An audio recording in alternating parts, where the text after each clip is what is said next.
رب العالمین نے کیا فرمایا؟ ان الذین یتلون کتاب اللہ واقاموا الصلاة وانفقوا مما رزقناہم سرا وعلانیہ یرجون تجارۃ لن تبور۔ اے لوگو، ان الذین یتلون کتاب اللہ، جو خوب کثرت سے اللہ تعالیٰ کے کتاب کی تلاوت کرتے ہیں۔ کس کی؟ ہم بھی بہت ساری چیزیں پڑھتے ہیں، اب گھر میں رہنے کی ضرورت بھی نہیں، پتہ نہیں اسی میں سب کچھ آیا ہوا ہے۔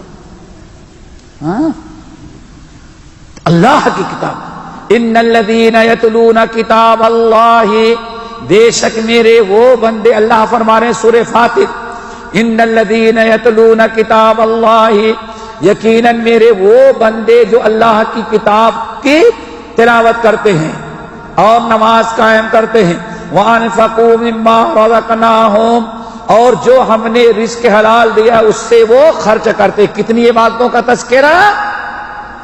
زکوٰۃ، نماز اور تلاوت قرآن۔ تلاوت قرآن کا یہ مقام کہ اللہ تعالیٰ نے تلاوت قرآن کو نماز اور زکوٰۃ کے ساتھ، ان الذین یتلون کتاب اللہ، جو لوگ اللہ کی کتاب کی تلاوت کرتے ہیں، یہاں کی اجازت دیا۔ ایک ہی تلاوت کرنے والے تلاوت کرتے ہیں، کون؟ وہ بھی جو پیشہ بنا رکھے، کوئی مرتا ہے تو تلاوت کری بخش دیتے ہیں، اپنے لیے کچھ نہیں رکھا، بلکہ بعض علاقوں میں تو گانٹ باندھے، کتنا دو کھول دیا اڑ گیا جب ثواب پہنچ گیا۔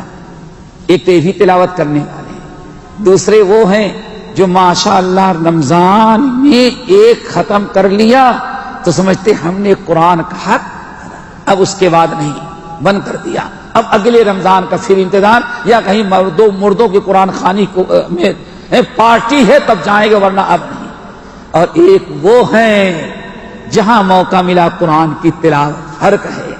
تو یہاں کس کی فضیلت بیان ہو رہی؟ یتلونا، یہ ایسا جملہ ہے عربی قواعد کے اعتبار سے کہ اس میں استمرار ہے، دوام ہے، کنٹینیو، یعنی ان الذین یتلون کتاب اللہ، جو برابر اللہ تعالیٰ کی کتاب کی تلاوت کرتے ہیں، رمضان میں بہت زیادہ کرتے ہیں، لیکن رمضان کے علاوہ بھی عام دنوں میں قرآن کی تلاوت کرتے ہیں۔ دوستو، اللہ تعالیٰ کی کتاب کی تلاوت کرنے والے بنو، زیادہ نہیں، تھوڑا ہی صحیح، لیکن افسوس سر افسوس، کیسے ہم مسلمان ہیں کہ رمضان میں ایک مہینہ قرآن کھول کر کے پڑھ لیا، اب 11 مہینے کے لیے جزدان میں لپیٹ کر کے شو کیس میں ٹانگ دیا ہے، سمجھ گئے نا؟